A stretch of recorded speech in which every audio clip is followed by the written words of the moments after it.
आज हम 7वीं क्लास के विज्ञान का दूसरा पाठ शुरू करने वाले हैं, जिसका नाम है प्राणियों में पोषण।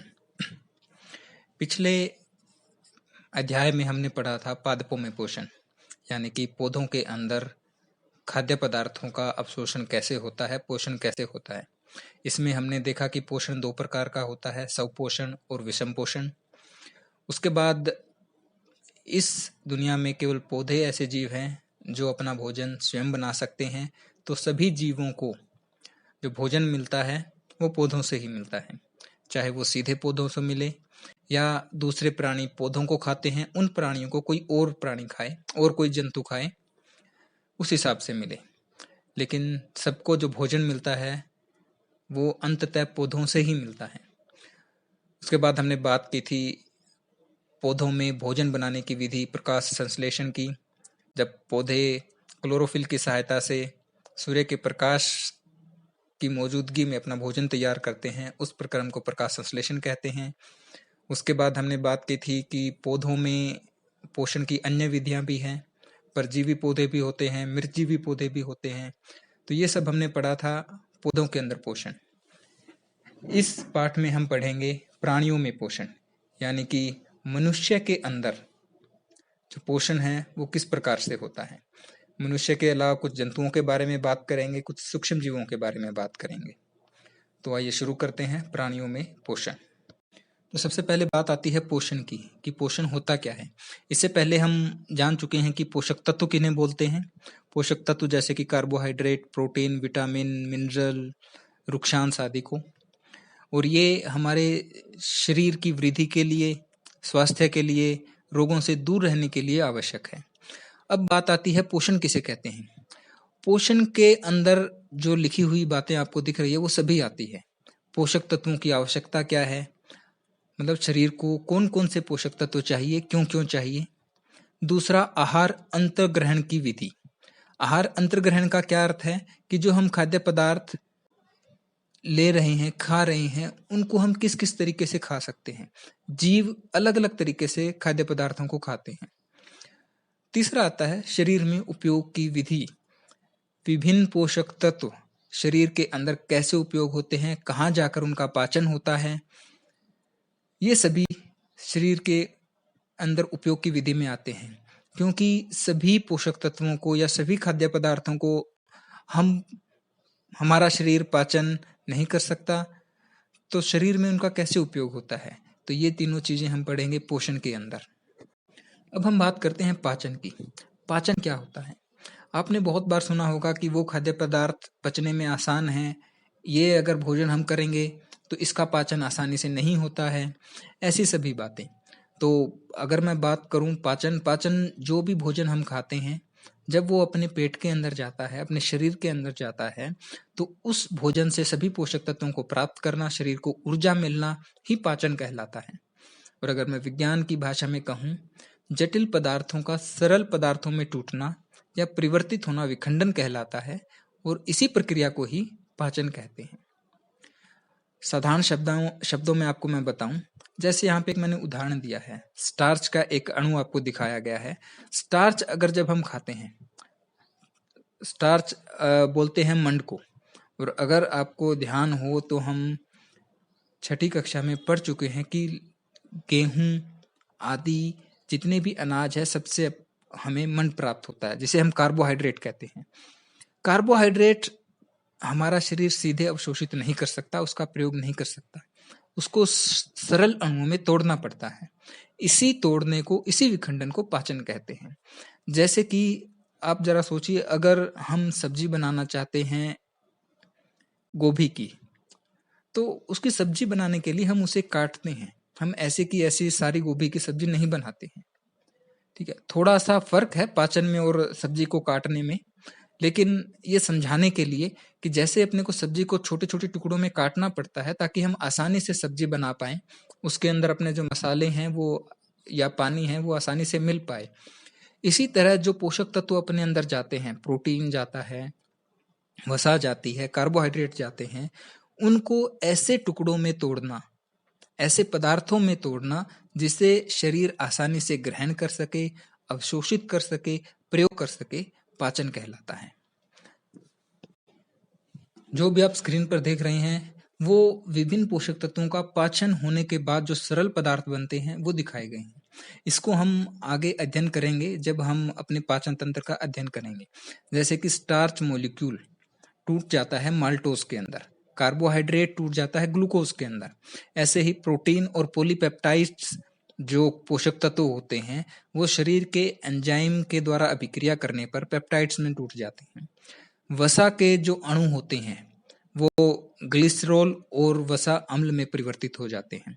इसी चीज को पाचन कहते हैं, क्योंकि ये अणु इतने जटिल होते हैं, बड़े होते हैं कि शरीर द्वारा सीधे अवशोषित नहीं किए जा सकते, सीधे इनका प्रयोग नहीं किया जा सकता, तो इनको सरल पदार्थों में तोड़ना ही पाचन कहलाता है। अब हम देखते हैं खाद्य अंतर्ग्रहण की विधियां, अर्थात जीव अपने भोजन को अपने शरीर के अंदर किस प्रकार से ले जाते हैं। तो कुछ विधियां आपके सामने लिखी हुई है: छीलना, चबाना, साइफनी, चूषण, काटना, पकड़ना तथा निगलना, स्पंजी।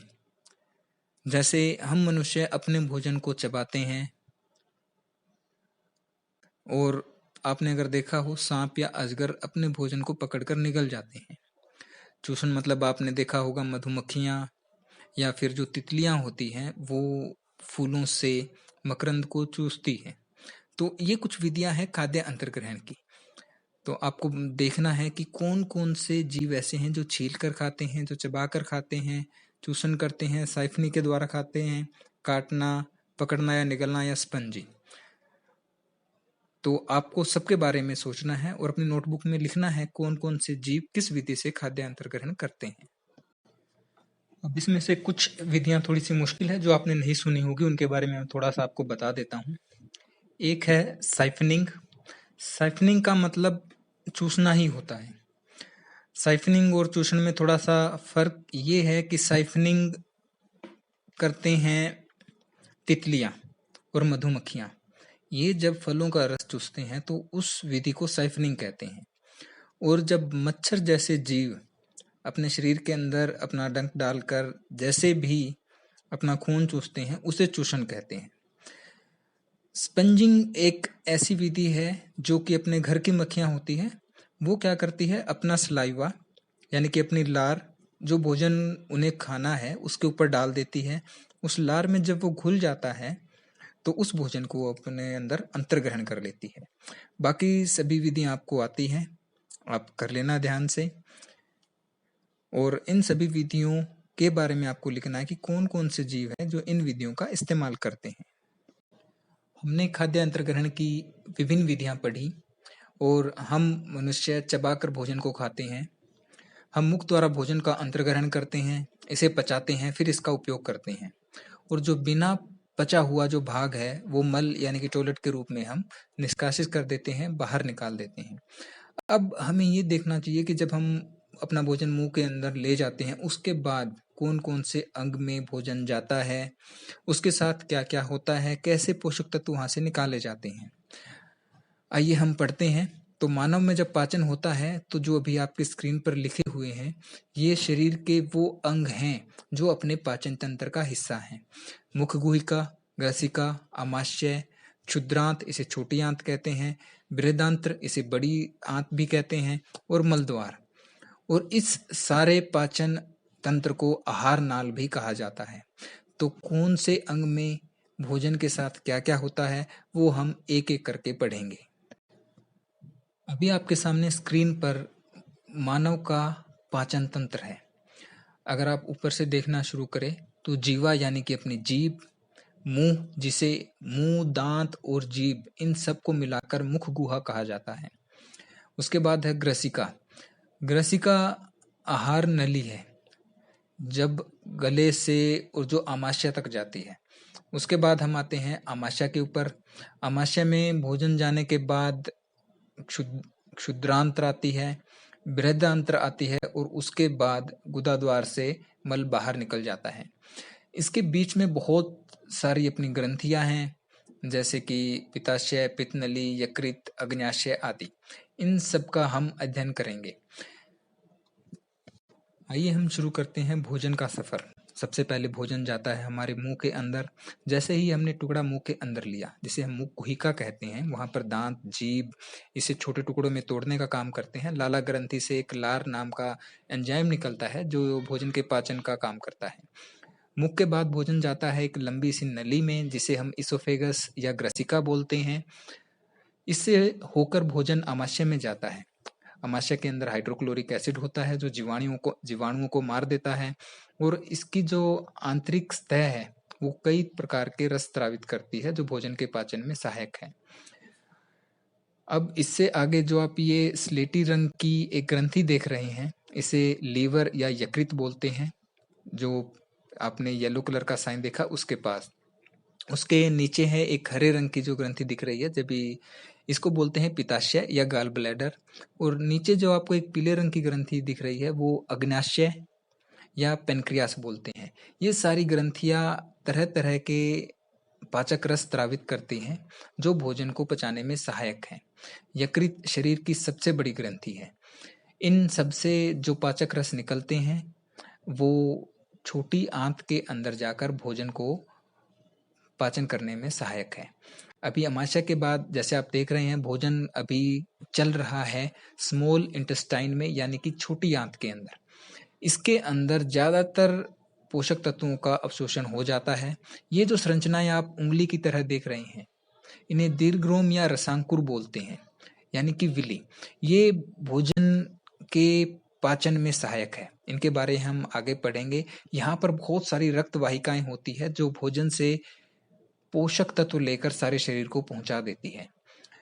छोटी आंत के बाद भोजन आता है बड़ी आंत में, यानी कि क्षुद्रांत्र में।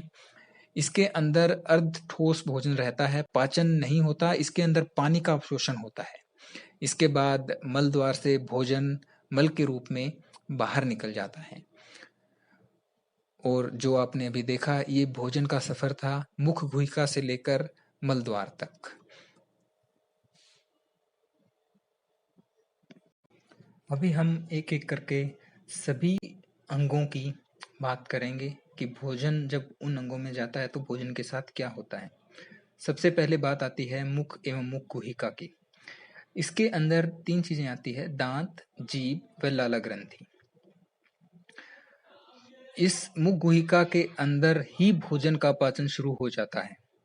तो सबसे पहले हम बात करते हैं दांतों की। ये सब आप भी जानते होंगे कि दांत भोजन के साथ क्या करते हैं। दांतों का काम है भोजन को काटना, छोटे छोटे टुकड़ों में तोड़ना व उस भोजन को पीसना। जीभ भोजन को इधर या उधर दांतों के बीच में घुमाती रहती है। और जीभ का एक अन्य काम है स्वाद। भोजन का जो स्वाद है वो हमें जीभ से आता है। और मुख गुहिका के अंदर एक लाला ग्रंथि होती है, सलाइवा ग्लैंड जिसे हम बोलते हैं, जो कि सलाइवा का स्त्रावण करती है। सलाइवा यानी कि लार का स्त्रावण करती है। वो लार भोजन के साथ मिल जाती है और यहाँ से शुरू होता है पाचन। मुख के अंदर कार्बोहाइड्रेट यानी कि मंड या स्टार्च का पाचन शुरू होता है। अब हम हमारे दांतों के बारे में थोड़ा विस्तार से जानते हैं। हमारे मुंह के अंदर 4 प्रकार के दांत होते हैं। इंसाइजर्स यानी कि कृतक, कैनाइन्स यानी कि रदनक, प्रीमोलर्स यानी कि अग्रचर्वणक और मोलर्स यानी कि चर्वणक। जब आप सेब को खाते हैं तो जो सबसे पहली बाइट आप जब लेते हैं तो कौन से दांतों का प्रयोग करते हैं? जी हाँ, वो दांत होते हैं इंसाइजर्स यानी कि कृतक। उनका ये 4 दांत होते हैं ऊपर और 4 दांत नीचे सामने, कुल मिलाकर 8 दांत होते हैं। इस फोटो के अंदर आप देखेंगे तो नीचे के दांत और एक साइड के दांत हमें दिखाए गए हैं। जो 1 नंबर और 2 नंबर के दांत हैं वो इंसाइजर्स है यानी कि कृतक है। ऐसे ही दांत ऊपर होंगे और ऐसे ही 2 दांत इसके बराबर में होंगे राइट हैंड साइड को यानी कि दाईं तरफ। उसके बाद आते हैं कैनाइन्स यानी कि रदनक दांत। ये कुल मिलाकर 4 दांत होते हैं, 2 ऊपर 2 नीचे, तीखे दांत होते हैं। जो हमारे कृतंक दांत हैं उनके दोनों तरफ एक एक दांत होता है, ऐसे ही ऊपर वाले कृतंक दांतों के दोनों तरफ एक एक दांत होता है। ये इनका काम होता है भोजन को पकड़ना। जब हम सेब खाते हैं तो वो उसके अंदर धंस जाते हैं, या कोई भी भोजन लेते हैं तो उस भोजन के अंदर धंस जाते हैं और उसको इधर उधर हिलने नहीं देते हैं। इसके बाद आते हैं प्रीमोलर्स यानी कि अग्रचर्वणक। ये जिसको हम जाड़ बोलते हैं, वैसे कुछ दांत हैं। ये दांत होते हैं दो दो दोनों तरफ। रदनक के दोनों तरफ दो दो दांत होते हैं, तो 4 दांत नीचे 4 दांत ऊपर। इनका काम होता है भोजन को छोटे टुकड़ों में तोड़ना। इसके बाद आता है चर्वणक यानी कि मोलस। ये 3 3 नीचे होते हैं, 3 एक तरफ 3 एक तरफ, कुल मिला के 6 दांत। ऐसे ही 3 एक तरफ 3 एक तरफ ऊपर होते हैं, ऊपर भी 6 दांत, कुल मिलाकर 12 दांत होते हैं। तो अगर आप गिनती करोगे तो हमारे 20 दांत पूरे हो गए हैं। इनका काम होता है भोजन को अच्छी तरह पीसना, उसको सलाइवा यानी कि लार के साथ मिलाना और पाचन में सहायता करना। तो कृंतक हमारे पास 8 दांत होते हैं, रदनक 4 होते हैं, अग्रचर्वणक यानी कि प्रीमोलर्स हमारे पास 8 होते हैं, और जो मोलर्स है यानी कि चर्वणक है वो हमारे पास 12 होते हैं। अब बात आती है जीभ की। जीभ हम सबसे ज़्यादा इस्तेमाल करते हैं वो बोलने के लिए करते हैं, बोलने में हमारी सहायता करती है। उसके बाद इसका मुख्य काम है स्वाद, भोजन के स्वाद को बताना। जीभ के ऊपर स्वाद कलिकाएं यानी कि टेस्ट बड्स होते हैं। ऐसा नहीं है कि सारी जीभ से हमें हर भोजन के स्वाद का पता चलता है। अलग अलग भोजन के स्वाद चखने के लिए जीभ पर अलग अलग जगह पर स्वाद कलिकाएं होती हैं। जैसे आप इस फोटो के अंदर देखिए, जहाँ पे नीला रंग दिख रहा है वहां से अपने को मीठे का स्वाद पता चलता है, और जहाँ पे येलो कलर यानी कि पीला रंग दिख रहा है वहां से हमें नमकीन भोजन के स्वाद का पता चलता है। और जीभ के साइड में आपको हरे रंग की 2 पट्टियां दिख रही होगी, वहां से हमें खट्टे स्वाद का पता चलता है, और पीछे जो लाल रंग का निशान या पट्टी दिख रही है वहां से हमें कड़वे स्वाद का पता चलता है। अब एक एक बूंद चीनी के रस की, नींबू के रस की या नमक के रस की डालकर यह जांच सकते हैं कि कौन से भाग से कौन से स्वाद का पता चलता है। उसके बाद जीभ का एक मुख्य काम है भोजन के अंदर लालार रस यानी कि लार को मिलाना। लार यहाँ पर भोजन के पाचन में सहायक करती है, और भोजन का एक तत्व होता है कार्बोहाइड्रेट, मंड या स्टार्च, उसको यह शर्करा यानी कि ग्लूकोज में तोड़ देती है। तो यहाँ से भोजन का पाचन शुरू हो जाता है, और पहला जो पाचन शुरू होता है वो कार्बोहाइड्रेट ग्लूकोज में यानी कि शर्करा में बदल जाता है। इसी कारण आप अगर एक रोटी का टुकड़ा लेंगे, अकेले रोटी का टुकड़ा, उसको किसी के साथ मत खाइए और उसको आप चबाते रहिए। काफी देर तक चबाएंगे तो आपको मीठा लगने लग जाएगा। क्यों लगेगा? क्योंकि लार जो भोजन के अंदर, क्योंकि रोटी का टुकड़ा किससे बना है? गेहूं से, और गेहूं के अंदर कार्बोहाइड्रेट होता है, तो उस कार्बोहाइड्रेट को शर्करा यानी कि ग्लूकोज में तोड़ देगी, और ग्लूकोज का स्वाद मीठा होता है। तभी कहा गया है कि भोजन को धीरे धीरे चबाकर खाना चाहिए। क्यों? क्योंकि यहाँ पर जितनी देर आप चबाएंगे उतनी ही जल्दी भोजन पचना शुरू होगा, और उतनी ही ज्यादा लार इसके अंदर मिल पाएगी। लार का एक और काम होता है कि भोजन को इतना तरल बना देना ताकि वो गर्सिका में आसानी से जा सके। अब बात आती है लाला ग्रंथि की। लाला ग्रंथि की बात हम कर चुके हैं। इसमें लाला रस यानी कि लार निकलती है जो मंड को शर्करा में बदलती है। मुख गुहिका के बाद भोजन जाता है ग्रसिका में। ग्रसिका को भोजन नली या आहार नली भी बोलते हैं। मैंने एक शब्द इस्तेमाल किया था आहार नाल। आहार नाल और आहार नली यानी कि भोजन नली में फर्क होता है। भोजन नली ग्रसिका को बोलते हैं। ये वो नली है जो मुख गुहिका को अमाशय से जोड़ती है, और ये नली भोजन को नीचे ले जाती है संकुचित होते हुए। अगर आपने कभी केंचुए को चलते हुए देखा है तो वो कैसे चलता है कि वो संकुचित होता है फिर फैल जाता है। बिल्कुल इसी तरह यह नली है जो भोजन को नीचे की ओर धक्का देती है, और इस नली की यानी कि ग्रसिका की जो कोशिकाएं हैं, या आप कहेंगे जो मांसपेशियां हैं, वो इतनी मजबूत होती है कि मान लो आप उल्टे लटके हुए हैं और आपने भोजन का कोई टुकड़ा खाया, तो भी वो उस भोजन को आपके मुंह से ऊपर भेज देगी आमाशय के अंदर। जब हम सीधे खड़े होते हैं तो जो पृथ्वी का गुरुत्वाकर्षण बल है वो भोजन को नीचे जाने में सहायता करता है। हमें उल्टे होकर या लेटकर भोजन नहीं खाना चाहिए, लेकिन मैं आपको बता रहा हूँ ये बताने के लिए कि ये मांसपेशियां कितनी मजबूत होती है। तो इस ग्रसिका की मांसपेशियां इतनी मजबूत होती है, अगर आप उल्टे लटके हुए हैं और आप भोजन खा रहे हैं तो वो भोजन के टुकड़े को ऊपर भी पहुंचा सकती है आमाशय के अंदर। ये नली संकुचन करती है, जिसके कारण आपका भोजन आगे जाता है। इसके बाद भोजन आता है आमाशय हारनाल। हारनाल का सबसे चौड़ा भाग है। अगर हम बात करेंगे मुख, गुहिका, ग्रसिका, उसके बाद आमाशय, छोटी आंत, बड़ी आंत और मलद्वार, इसके बीच में जो आमाशय है वो सबसे चौड़ा भाग है। आमाशय की जो आंतरिक सतह है उसे हम श्लेष्मल कहते हैं। श्लेष्मल आमाशय का आंतरिक अस्तर होता है। यह हाइड्रोक्लोरिक अम्ल तथा पाचक रस स्रावित करता है।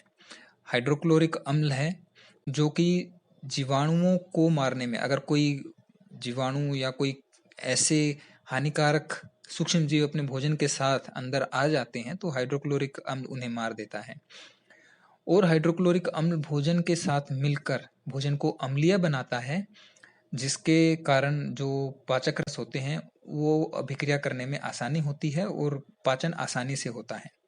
जो श्लेष्मल है वो आमाशय की अम्ल से सुरक्षा भी करता है।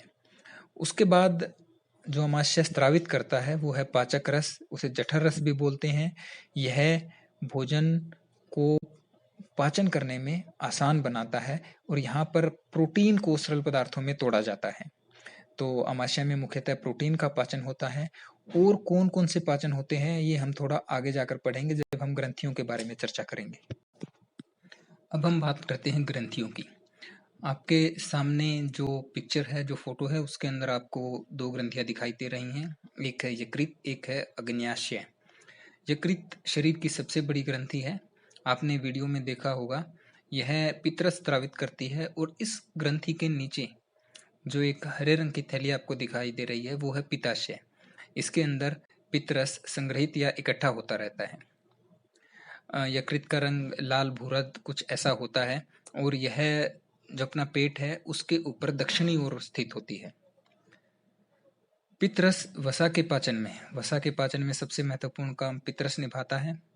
इसके बाद एक नीचे आपको लंबी सी पीले से रंग की, हल्के पीले रंग की एक ग्रंथि दिखाई दे रही है।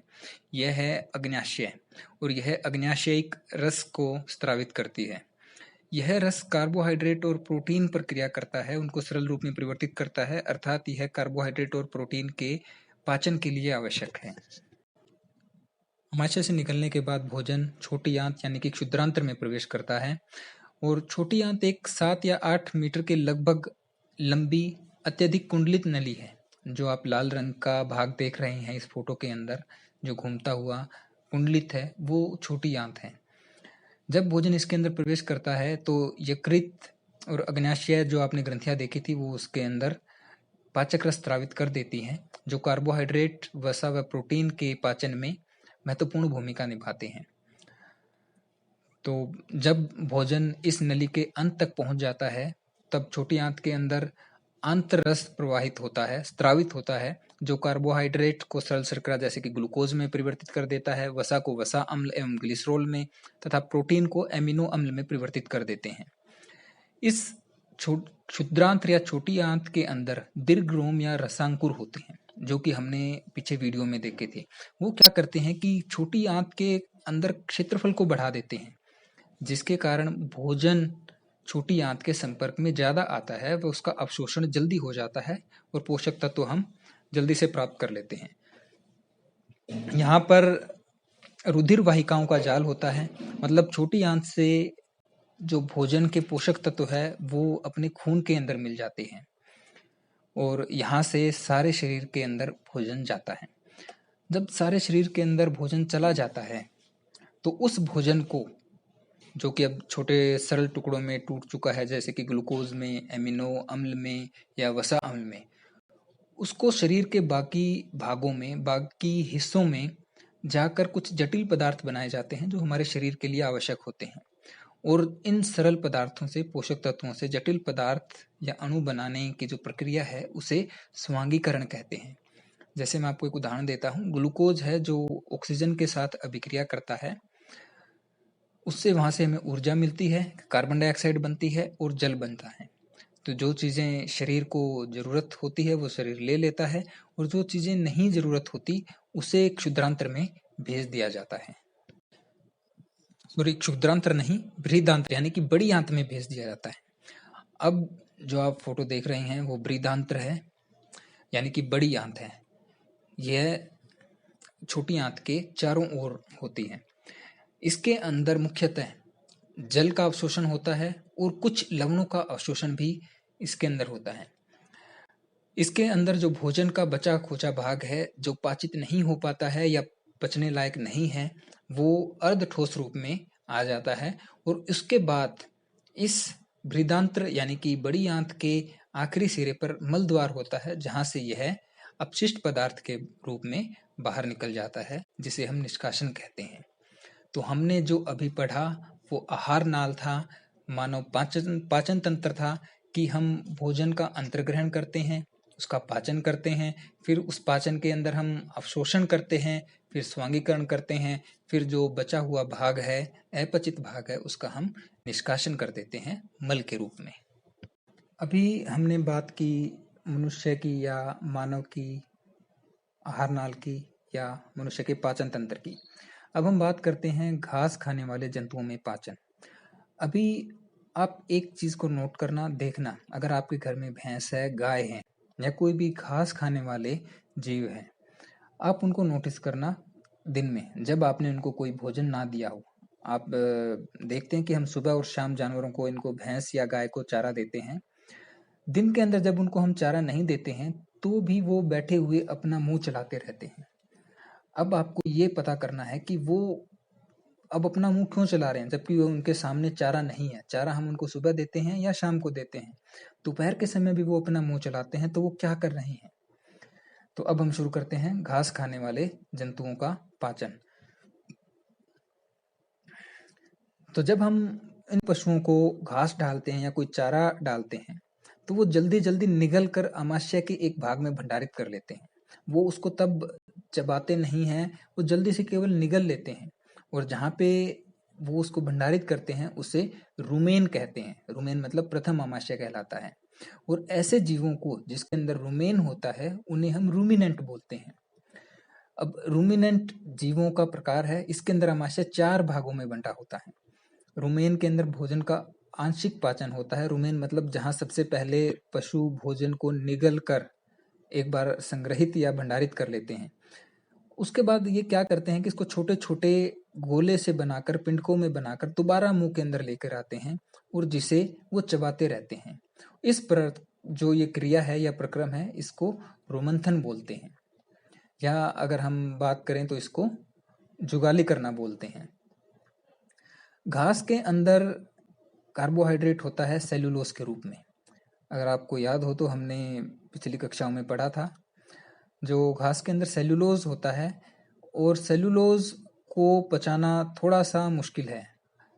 बहुत से जंतु और मानव हम सेल्यूलोज को नहीं पचा सकते। अगर हम घास को खाते हैं तो घास को हम पचा नहीं सकते। अगर हम पत्ते खाते हैं तो पत्तों को हम पचा नहीं सकते। पत्तों के अंदर कार्बोहाइड्रेट होता है, लेकिन वो कार्बोहाइड्रेट सेल्यूलोज के रूप में होता है। तो जो ये जीव है रूमिनेंट्स, उनकी क्षुद्रांत्र एवं बृहदांत्र के बीच में एक थैलिन नुमा बड़ी संरचना होती है।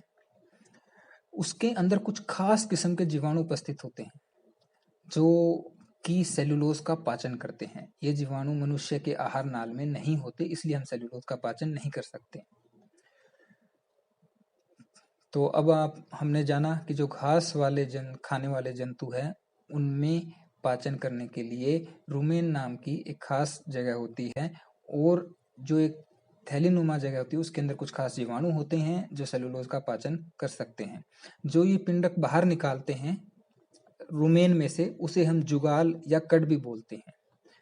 तो इसके अंदर जो स्पेसिफिक वर्ड्स थे, सेल्यूलोज, रुमेन, रूमिनेंट, जुगाल, रोमंथन, ये सारे हमने कर लिए हैं। तो घास खाने वाले जंतुओं में पाचन। अब इसके अंदर प्रश्न ये बनता है कि मानव के अंदर सेल्यूलोज का पाचन क्यों नहीं हो सकता, क्योंकि मानव के आहार नाल में या पाचन तंत्र में कहीं भी वो जीवाणु नहीं होते हैं जो कि सेलुलोज का पाचन कर पाएं। जीवों के बाद, जंतुओं के बाद अब हम बात करेंगे सूक्ष्म जीवों की। सूक्ष्म जीव जिन्हें हम सीधी आंखों से नहीं देख सकते, माइक्रोस्कोप या कोई आवर्धक यंत्र हमें प्रयोग करना पड़ता है उनको देखने के लिए। तो अमीबा एक ऐसा जीव है। अब अमीबा के अंदर संवरण व पाचन के बारे में बात करेंगे। अमीबा एक कोशिकीय जीव होता है, मतलब ये एक सिंगल कोशिका है और ये एक जीव भी है अपने आप। तो कोशिका के अंदर मुख्य क्या है, केंद्रक होते हैं, खाद्य दानियां होती हैं, कुछ अन्य कण भी होते हैं। इसके अंदर खास बात है कि पादाप, अमीबा की जो संरचना है वो एक जैसी नहीं होती है, ये अपनी संरचना या शक्ल को बदलता रहता है। ये जो इसके आपको उभरे हुए पैर दिख रहे हैं, बाहर जो उभरी उभरी संरचनाएं दिख रही है, इनको पादाप बोलते हैं। इनकी सहायता से यह गति भी करता है और इनकी सहायता से यह भोजन भी करता है। जब भी कोई कण आता है, इसके अंदर जो नीले रंग की आपको दिख रही है वो खाद्य कणिका है। जैसे ही इसको पता चलता है कि कोई खाद्य कणिका इसके पास आ गई है, वो उसके चारों ओर अपने पादाप को विकसित कर लेता है, बढ़ा लेता है और उसको अपने अंदर ही मिला लेता है। फिर इसके ऊपर पाचक रस स्रावित करता है, पोषक तत्वों को प्राप्त करता है और इसी तरह जो अपशिष्ट पदार्थ है उनको बाहर निकाल देता है। तो इसके अंदर बुलबुले के समान खाद्य धानियां होती है जिसके अंदर पाचक रस स्रावित होते हैं और यह पाचक रस खाद्य पदार्थ पर क्रिया करके उन्हें सरल पदार्थों में बदल देते हैं और धीरे धीरे यह अवशोषित हो जाता है। ये वीडियो में जो आपको दिखा रहा हूँ, ये अमीबा द्वारा एक सूक्ष्म जीव को खाने की है। जिसको अमीबा खाने जा रहा है वो पैरामीशियम है, वो भी एक प्रोटोजोआ होता है, अमीबा भी एक प्रोटोजोआ होता है। आप देखिए, इसने अपने पादाप इस पैरामीशियम के चारों ओर कर दिए हैं और इसको अपने अंदर घेर लिया है, अपने अंदर बंद कर लिया है और अब इसको धीरे धीरे ये यहीं पर पाचक रस स्रावित करके ग्रहण कर लेगा। पाचन तंत्र को समझने के बाद अब बारी है मूल्यांकन की। आपके सामने स्क्रीन पर प्रश्न उत्तर दिए गए हैं, आप इनको अपनी नोटबुक में नोट कर लीजिए व इन प्रश्नों के उत्तर अब आसानी से दे पाएंगे। अगर फिर भी कोई प्रॉब्लम आती है तो आप वीडियो को दोबारा देखिए, अन्यथा अपनी पाठ्य पुस्तक में से पढ़कर इन प्रश्नों के उत्तर खोजने की कोशिश कीजिए। फिर भी अगर कोई दिक्कत आती है तो आप मुझसे पूछ सकते हैं। मैं कम समय में आपको बहुत ज़्यादा समझाने की कोशिश कर रहा हूँ, लेकिन यह संभव नहीं हो पाता है। फिर भी जितना हो सकेगा कोशिश की जाएगी। धन्यवाद।